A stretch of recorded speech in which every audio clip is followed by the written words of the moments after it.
حضرت عیسیٰ علیہ السلام کے ایک گدھے کا سم ہے، ہم اس کی اتنی عزت کرتے ہیں کہ حج کی طرح جاتے ہیں، اس کا احترام کرتے ہیں، تعظیم کرتے ہیں۔ اللہ اکبر۔ ایک شخص بیٹھا تھا، اس نے کہا داؤد علیہ السلام کی اولاد میں میں 70ویں پشت میں ہوں، ابھی بھی یہودی میرا اتنا احترام کرتے ہیں، تعظیم کرتے ہیں کہ میرے سامنے بیٹھتے نہیں، اور تم نے نبی کے سگے نواسے کو تم نے شہید کر دیا۔ اس طرح سے یزید کی بڑی اس کی فضیتی کی گئی، اس کو فضیحت کیا گیا، اور اس کے بعد پھر یزید نے جو ہے دیکھا، اور دیکھنے کے بعد اہل بیت کے قافلے کو اس نے قید میں ڈال دیا۔ کتنے دن قید میں رہے اس پر کوئی وہ معتبر بات تو مجھے نہیں مل سکی، لیکن بہرحال قید میں رکھا۔ جب اہل البیت کو اس نے قید میں رکھا تو وہاں حال یہ تھا کہ شام کو پرندے جو ہے جب اڑ اڑ کر کے گھر جاتے تو سیدہ سکینہ کہتی پھوپھی امی یہ پرندے کہاں جا رہے ہیں؟ تو سیدہ زینب کہتی بیٹی یہ گھر جا رہے ہیں۔ کہا پھوپھی امی پرندے گھر جا رہے ہیں، ہم کب گھر جائیں گے پھوپھی امی؟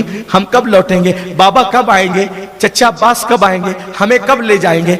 یہ باتیں کرتی۔ ایک شخص قید خانے کی دیوار کے قریب سے گزر رہا تھا، یہ اس طرح کی سادہ سی پیار کی باتیں پھوپھی بھتیجی کی اس نے سنا۔ سننے کے بعد اپنی بیوی کے پاس گیا، اور بیوی کے پاس جا کے کہتا ہے دیکھو ہر جمعہ کو تم امام حسین کی نظر کرتی ہو، تو آج میں نے دیکھا کہ کچھ قیدی ہے قید خانے میں اور بہت تکلیف میں ہے، بڑے بھوکے پیاسے ہیں، تو اس مرتبہ کی نظر تم کسی اور کو دینے کی بجائے نظر حسین ان قیدیوں کو کھلا دینا، قیدی کھا لیں۔ تو اس نے نظر بنائی اور لا کر کے جب دیکھا تو گلے میں توق ہیں، ہاتھ میں جو وہ ہتکڑیاں، پیروں میں بیڑیاں ہیں، اور ایک دبلا پتلا شہزادہ بڑا خوبصورت ہے۔ اس عورت نے ان سے پوچھنے کی کوشش کی تو اس نے اشارہ کیا میں بات نہیں کر سکتا، اتنی تکلیف ہے مجھے، گلے کے توق کی وجہ سے بات کرنے کی پوزیشن میں بھی نہیں ہوں۔ تو آگے بڑھی تو دیکھا ایک خاتون پھٹے پرانے کپڑے میں بیٹھی ہے اور اس کی گود میں ایک 7 سال کی شہزادی ہے۔ تو پہنچ کر کے کہا اے قیدیوں یہ کھانا لائی ہوں، کھانا لے لو۔ تو سیدہ زینب نے کہا ہم صدقہ نہیں کھاتے، تو کہا میں صدقہ نہیں لائی ہوں، نظر حسین لائی ہوں، کھا لو، اور کھانے کے بعد میرے حسین کے لیے دعا کرو کہ اللہ میرے حسین کو لمبی عمر عطا کرے۔ تو سیدہ زینب سسکیاں لے کر رو پڑی، بیویاں رو پڑی، بہت روئی۔ اس خاتون نے کہا ارے تم نام حسین سن کے اتنا کیوں رو رہی ہو، رونے کی وجہ کیا ہے؟ تو کہا حسین سے تیرا کیا تعلق ہے بیوی جو تو ان کی نظر بناتی ہے؟ کہا میں ہر جمعہ کو نظر بنا کر غریبوں کو، یتیموں کو، مفلسوں کو، کلاشوں کو کھلاتی ہوں۔ تو سیدہ زینب نے پوچھا تیرا کیا تعلق ہے حسین سے؟ کہا تعلق بس اتنا ہے کہ میرے بابا اللہ کے نبی کے صحابی ہیں، اور میں مدینے میں میرا بچپنا گزرا، میں اتنی بیمار پڑ گئی کہ مجھے طبیبوں نے، حکیموں نے کہہ دیا کہ یہ بچی مر جائے گی، زندہ نہیں رہے گی۔ تو چونکہ میرے مدینے والوں کا معمول تھا جب سارے دروازے بند ہو جاتے تو اللہ کے رسول کے دیار میں جاتے، حضور کی بارگاہ میں جاتے، بس یہی کچھ ہوا کہ میرے بابا مجھے اٹھا کر کے لے گئے، اور لے جانے کے بعد رسول اللہ کے قدموں میں ڈال دیا۔ عرض کی یا رسول اللہ حکیموں نے، طبیبوں نے میری بیٹی کو جواب دے دیا کہ میری بیٹی مر جائے گی، آقا میری بیٹی کو بچا لیں، اے جانے مسیحا میری بیٹی کو بچا لیں۔ ابھی میرے بابا یوں عرض کر رہے تھے کہ سبز رنگ کا پردہ دروازے سے ہٹتا ہے اور ایک چاند سا بیٹا شہزادہ باہر نکلتا ہے۔ آقا علیہ السلام کہتے ہیں اس شہزادے کو حسین اس کے لیے دعا کر دو کہ اللہ تعالیٰ اس کو زندگی دے دے۔ اس شہزادے نے میرے لیے دعا کی، اور جیسے ہی دعا کی زندگی کے آثار ظاہر ہو گئے۔ بس میرے بابا نے کہا بیٹا حسین کی دعا سے اللہ نے تجھے نئی زندگی دی ہے، جب تک زندہ رہنا حسین کے لیے نظر کرتے رہنا اور اس کی لمبی عمر کی دعا کرتے رہنا، اسی کے صدقے میں مجھے زندگی ملی، اس لیے میں اس کے لیے دعا کرتی ہوں۔ داستان سن سن کر کے سیدہ روتی تھی، سسکتی تھی، بلکتی تھی۔ تو کہا بی بی آپ میرے حسین کا ذکر سن کر کے اتنا کیوں رو رہی ہے؟ آپ کون ہے، انہیں کیسے جانتی ہے؟ تو کہا میں حسین کی بہن ہوں، زینب میرا نام ہے، یہ حسین کی یتیم ہے جسے سکینہ کہتے ہیں، وہ حسین کا یتیم ہے جسے زین العابدین کہتے ہیں۔ اب تو ان کی لمبی عمر کی دعا نہ کر، ظالموں نے حسین کو شہید کر دیا۔ دھیرے دھیرے دمشق میں جو ہے وہ یزید کے خلاف ایک جو ہے وہ نفرت کی آگ بھڑکنے لگی کہ اہل البیت کو اس نے قید کر رکھا، یہ تو کہہ رہا تھا ڈاکو ہے، لٹیرے ہیں، یہ جھوٹ بولا اس نے، اور اس نے اہل البیت کو قید کر کے رکھا۔ مروان نے یزید کو کہا یزید دیکھ اگر یہ بات اگر بڑھتی رہی تو تیرا تختہ الٹ جائے گا، جتنی جلدی ہو سکے ان کو مدینے پہنچا دے، کیونکہ پورے دمشق میں اب بات دھیرے دھیرے گشت کر رہی ہے، کیونکہ ہم نے تو جھوٹ بولا تھا کہ یہ لٹیرے اور ڈاکو، آپ کو پتا ہونا چاہیے ایسا جھوٹ بولا تھا کہ لٹیرے اور ڈاکو، ایک شخص جو ہے بڈھا، وہ بڈھا شخص امام زین العابدین کو کہتا ہے کہ توف ہے تم پر، تم ڈاکو اور لٹیرے ہو، کون ہو تم؟ تو اس وقت امام زین العابدین نے فرمایا تو نے قرآن پڑھا؟ تو اس بڈھے نے کہا قرآن سے تمہارا کیا تعلق؟ فرمایا تو نے قرآن پڑھا؟ کہاں پڑھا؟ تو کہا اللہ فرماتا ہے قُلْ لَا أَسْأَلُكُمْ عَلَيْهِ أَجْرًا إِلَّا الْمَوَدَّةَ فِي الْقُرْبَى، جانتا ہے قرآن میں یہ؟ کہاں؟ تو کہا وہ کون ہے جن سے اللہ نے محبت کا حکم دیا؟ کہا وہ ہم لوگ ہیں آل محمد۔ آپ لوگ آل محمد ہیں؟ کہا ہمیں تو کہا گیا تھا کہ ڈاکو اور لٹیرے ہیں۔ کہا واللہ ہم آل محمد ہیں۔ اس نے معافی مانگی، حضور ہمیں تو جھوٹ بولا گیا تھا، کچھ اور بولا گیا تھا، یہ حال کیا، لیکن حقیقت دھیرے دھیرے عام ہوتی گئی، سچائی عام ہوتی گئی۔ پھر یہ ہوا ایک انقلاب کی فضا ہموار ہونے لگی اور یزید کو تخت کا خطرہ ہوا، تو اس نے امام زین العابدین کو بلایا، کہا کہ دیکھو جو ہوا سو ہوا، اب بتاؤ کیا کرنا ہے، میں تمہیں مدینے بھیجنا چاہتا ہوں۔ امام زین العابدین نے کہا میری 4 شرطیں، نمبر 1 میرے بابا کے قاتل کو میرے حوالے کرو، نمبر 2 آج جمعہ کا دن ہے، جمعہ کا خطبہ مجھے دینے، جمعہ کا خطبہ میں دوں گا، اس کے بعد تیسری بات کہ جتنے سر ہے وہ سارے سر میرے حوالے کرو، چوتھی چیز یہ کہ مدینہ منورہ جو ہے وہ ہمیں رخصت کریں تو ہماری مرضی سے ہم جس طرف سے جانا چاہیں ہمیں جانے کی اجازت ہو۔ اس طرح کی کچھ باتیں آپ نے فرمائی۔ اس نے کہا کہ باپ کے قاتلوں کو تو جانے دیجئے، میں نہیں کر سکتا، البتہ جمعہ کا خطبہ آپ دیں گے اور باقی کے سر بھی دے دیے جائیں گے اور آپ کو مدینہ منورہ روانہ کر دیا جائے گا۔ اور امام زین العابدین جب جیسی مسجد میں پہنچے، دمشق کی جامع مسجد کے اندر، تو وہاں پہنچے تو یزید نے دیکھا بڑے بڑے عمرہ اور سب ذمہ دار لوگ اور شہر کے لوگ موجود ہیں، تو اس نے ایک خطیب کو کہا کہ تو خطبہ دے۔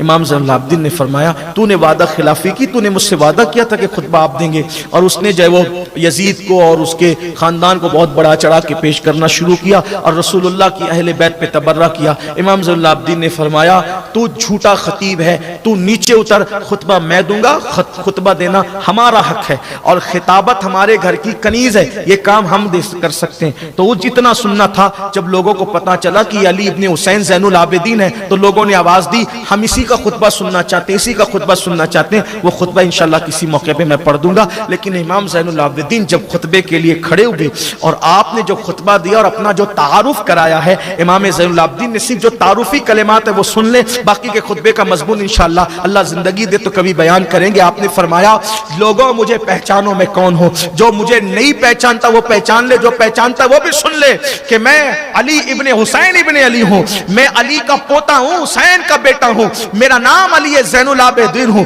اس کے بعد فرمایا جانتے ہو ہمارا نانا کون ہے؟ جس پہ قرآن نازل ہوا وہ ہمارا نانا ہے، جو صاحب برہان تھا وہ ہمارا نانا ہے، جو دلیل اور حجت ہے وہ ہمارا نانا ہے، جو سید الانبیاء ہے وہ ہمارا نانا ہے، جس کے ہاتھ میں لواء الحمد ہوگا وہ ہمارا نانا ہے، جو شافعی یوم النشور ہے وہ ہمارا نانا ہے، رسالت جس پر تمام ہوئی وہ ہمارا نانا ہے۔ اس طریقے سے فرمایا، پھر فرمایا میرے بابا حسین اور حسین پاک کی شان بیان کی، جس کے لیے رسول اللہ نے فرمایا الحسن والحسین سیدہ شباب اہل الجنہ، اور پھر کربلا کی داستان پیش کی کہ لوگوں اللہ اکبر اس طرح سے ہم پہ ظلم کیا گیا۔ پوری مسجد چیخ مار مار کے ڈھاڑے مار مار کے رونے لگی۔ یزید کو ایسا لگا کہ ابھی میرا تخت پلٹی ہوتا ہے، وہ نماز چھوڑ کر کے مسجد سے نکل کے چلا گیا اور جلدی سے اشارہ کیا کہ اذان پڑھو۔ اذان دی گئی، امام زین العابدین جو ہے خاموش ہو گئے۔ جب اشہد ان محمد رسول اللہ پڑھا گیا تو اس وقت یزید سے پوچھا یزید بتا یہ تیرے دادا یا میرے دادا ہے، تیرے نانا ہے کہ میرے نانا ہے؟ کہا آپ کے نانا ہے۔ تو کہا جب تو جانتا تھا کہ ہمارے نانا ہے تو ہمارے ساتھ یہ سلوک کیوں کیا؟ اور اس کے بعد جواب نہیں دے سکتا تھا، خاموشی سے مسجد سے نکل کر چلا گیا۔ اس کے بعد امام زین العابدین رضی اللہ تبارک و تعالی عنہ خطبہ دے کر نیچے اترے، حالات بدلنے لگے تو مروان نے کہا جلدی ان کو مدینہ منورہ روانہ کرو۔ حضرت نعمان بن بشیر رضی اللہ تبارک و تعالی عنہ صحابی رسول ہے، ان کی قیادت میں یہ قافلہ مدینہ منورہ کی طرف رخصت ہوا۔ اب وہاں جو ہے وہ کیا حالات پیش آئیں، بہت اختصار کے ساتھ یہ کہ حضرت نعمان بن بشیر جیسے ہی دمشق کے باہر نکلے، باہر نکلنے کے بعد آپ نے کہا کہ میں آپ کے نانا کا صحابی ہوں، آپ مجھے جو حکم دیں گے میں وہی کروں گا، جدھر سے جانے کے لیے کہیں گے میں ادھر سے چلوں گا اور آپ کے ساتھ خدمت کا انجام کروں گا۔ اور جو سپاہ تھے ان سپاہیوں کو بھی کہا پردے کا خیال رہے اور جہاں جہاں رکنے کا حکم ہو وہیں پر رکا جائے۔ بالآخر امام زین العابدین نے جو ہے وہ جو جتنے سر تھے شہیدوں کے، سارے شہیدوں کے سر تو دمشق ہی میں دفن کر دی، سارے سر دمشق ہی میں دفن کر دیجئے۔ ابھی بھی وہاں پر سروں کے مزارات ہیں۔ ایک روایت تو یہ ہے، دوسری روایت یہ، کیونکہ روایتیں مختلف ہیں، دوسری روایت یہ کہ سروں کے ساتھ چلے اور آپ نے فرمایا ہمیں کربلا لے کر کے چلو، اور پھر آپ کربلا تشریف لے گئے اور سروں کو آپ نے وہاں پر دفن کیا، یہ دوسری روایت ہے۔ اور تیسری روایت ہے کہ سب سروں کو وہیں کربلا میں دفن کیا، لیکن سر امام حسین کو وہ مدینہ منورہ تک لے کر کے گئے، اور پھر اس کے بعد امام زین العابدین نے وہاں قبریں دیکھی، مزارات، جو کیفیت ہوئی ہوگی وہ تو بیان سے باہر ہے، کوئی کیا لکھے کوئی کیا کہے، لیکن لکھنے والوں نے لکھا بھی ہے۔ اللہ کبھی موقع دے گا تو میں کربلا میں جو حسینی لٹا ہوا قافلہ پہنچا تو کیا حال تھا، کیا کیفیت تھی، انشاءاللہ کبھی بیان کروں گا۔ لیکن پھر وہاں پر اصل میں وہ مزارات جو ہیں وہ قریب میں ایک گاؤں تھا، اس گاؤں کے لوگ آئے اور انہوں نے جو ہے شہیدوں کو دفن کیا، اور شہیدوں کو دفن کیا تو اکثر لاشیں پہچان ہی میں نہیں آ رہی تھی، تو سارے شہیدوں کو ایک ساتھ دفن کر دیا۔ چند لاشیں پہچان میں آئی، ایک تو حضرت حور کی لاش تھی جو ان کے رشتہ دار لے گئے اور کچھ دور پہ دفن کیا تو ان کی لاش دور ہے، باقی حضرت حبیب کی لاش پہچان میں آئی تو ان کو بھی الگ دفن کیا گیا، اور علی اصغر کی لاش چونکہ چھوٹے عمر چھوٹی تھی تو وہ پہچان میں آئی، علی اکبر کو حسن اور خوبصورتی کی وجہ سے پہچانا گیا تو امام علی مقام کے ساتھ اس طرح دفن کیا کہ سینے پہ علی اصغر کو رکھا اور پہلو میں امام حسین کو رکھا، اور ان تینوں کی مزار کو ایک ساتھ جو ہے اس کی زیارت ہوتی ہے۔ غازی صاحب تو غازی عباس فرات کے کنارے ان کا جسم اقدس تھا، وہیں پر ان کی تدفین ہوئی، ان لوگوں نے وہاں حاضری دی۔ کچھ لوگ یہ بھی کہتے ہیں کہ سفر المظفر کی جو ہے وہ تاریخ 20 تاریخ تھی سفر المظفر کی، تو ان دنوں وہ وہاں پہنچے تو اس کو وہاں کے لوگ 40 بھی کہتے ہیں، 40 دن ہوئے یہ بھی ہے، لیکن کہاں تک درست ہے واللہ تعالی عالم۔ اور پھر وہاں سے وہ قافلہ جو ہے وہ مدینہ منورہ کی طرف روانہ ہوا۔ جب مدینہ منورہ پہنچے تو کیا حال تھا کہ کوئی زینب کا حال پوچھیں کہ جب نکلے تھے مدینہ شریف سے تو کیا حال تھا، اور جب لوٹ رہے ہیں تو کیا ہے، سب لٹا کے لوٹ رہے ہیں، کچھ ساتھ نہیں ہے، گود سونی ہے، بھائی نہیں ہے، بھتیجے نہیں ہیں، بھانجے نہیں ہیں۔ جب مدینہ منورہ کی طرف پہنچے تو کٹا ہوا امام علی مقام کا سر ساتھ میں تھا، یعنی کہ رسول اللہ کی عدالت میں اب کسی گواہ کو لے جانے کی ضرورت نہیں تھی، اس لیے کہ کٹا ہوا سر خود ہی گواہی دینے والا تھا۔ امام علی مقام کا وہ لٹا ہوا قافلہ جیسے مدینے کے قریب آیا، دنیا دل کا عالم زیر و زبر ہو گیا، اور وہ گزرے ہوئے لمحات یاد آنے لگے۔ سیدہ زینب میں اٹھنے کی بھی طاقت نہ رہی، چلنے کی بھی طاقت نہ رہی، البتہ آپ نے مدینہ منورہ کے باہر چاہے وہ قیام فرمایا اور کہا کہ جاؤ اور جا کر کے اعلان کر دو کہ لٹا ہوا قافلہ مدینے میں آتا ہے۔ حضرت جابر ابن عبداللہ انصاری صحابہ کو اور مدینہ منورہ کے لوگوں کو لے کے استقبال کرنے کے لیے آئے۔ سیدہ زینب نے کہا سب سے پہلے تو ہم اپنے نانا کے گھر جائیں گے، محمد بن حنفیہ، سیدہ سغرا، یہ سب لوگ جو ہے وہ تڑپ تڑپ کر کے، سغرا کہتی تھی کہ بابا کہاں ہے، علی اکبر کہاں ہے، میرا علی اصغر کہاں ہے۔ سیدہ زینب نے جو ہے وہ کسی کو جواب دینے کی بجائے کہا نانا کے دربار میں چلو۔ جیسے ہی روضے رسول میں پہنچے تو اب تک کے جو صبر و شکیب کا پیکر بنے ہوئے تھے، جیسے ہی نانا کے مزار پر نظر پڑی، مسلمانوں ایک عام امتی 1400 سال کا جب رسول اللہ کی بارگاہ میں حاضر ہوتا ہے تو اس کے صبر کا بندھن ٹوٹ جاتا ہے۔ جب وہ لوگ جو رسول اللہ کے نواسے، بیٹیاں، رسول اللہ کی بہویں جب حضور کے حجرے میں پہنچے تو سیدہ زینب نے کہا، ام کلثوم نے کہا نانا جان یہ آپ کے حسین کا کٹا ہوا سر لے کر آئے۔ امام زین العابدین نے کہا نانا جان آپ کے حسین کا سلام لے کر آئے، نانا جان آپ کے حسین کو پیاسا تڑپایا گیا، علی اکبر کو جو ہے وہ اس کے سینے میں نیزہ ڈال کر کے اس کا دل نیزے کی انی پر لایا گیا۔ لوگ چیخ چیخ کر رونے لگے، قیامت سے پہلے قیامت دیکھی لوگوں نے۔ سیدہ زینب نے کہا نانا اللہ اکبر، اے میرے نانا اللہ اکبر، 6 مہینے کے معصوم کی گردن پر تیر چلائے گئے۔ جب یہ باتیں ہو رہی تھی تو جنات کے نوحہ کی آواز آئی، جناتوں نے رویا، لوگوں نے آنسو بہائے، اور پھر پتہ نہیں کس طریقے سے اللہ کے رسول علیہ السلام نے اپنی مبارک آستین سے ان کے آنسوؤں کو خشک کیے، یہ تو وہی جانے۔ وہاں کیا پردہ تھا، برزخی پردہ تو لوگوں کے لیے ہوتا ہے، آل کے لیے کون سا برزخی پردہ ہو سکتا تھا؟ حجابات اٹھے ہوئے ہوں گے اور باتیں ہو رہی ہوگی، اور پھر کس طریقے سے زخموں پہ مرہم رکھی گئی یہ تو حضور جانے، حضور کی آل جانے۔ البتہ اس کے بعد ایک روایت یہ ہے، امام حسین کا کٹا ہوا سر پھر امی کے پاس لے جا کر سیدہ فاطمہ الزہرا کے قدموں میں دفن کر دیا گیا۔ ایک روایت یہ بھی ہے جو مجھے بہت زیادہ معتبر لگتی ان سب روایتوں میں، کہ امام حسین کا سر مصر میں موجود ہے، قاہرہ کے اندر، اور اس کے کیا ثبوت ہے انشاءاللہ کسی موقع پہ میں بیان میں اس کو پڑھوں گا۔ اگر ہو سکا تو محرم شریفی کے مہینے میں مرکز پہ جب کوئی پروگرام ہوگا تو اس میں پڑھ دوں گا، اور وہاں پہ کیا کیا کرامتوں کا ظہور ہوا ہے وہ آپ کے سامنے پیش کی جائے گی۔ یہ اختصار کے ساتھ داستان کربلا تھی جو میں نے خدمت اہل بیت کی نیت سے جو ہے وہ پیش کر دی۔ ابھی آپ کو بیٹھنا نہیں، ابھی آپ کو اٹھنا نہیں ہے، حرکت نہیں کرنا۔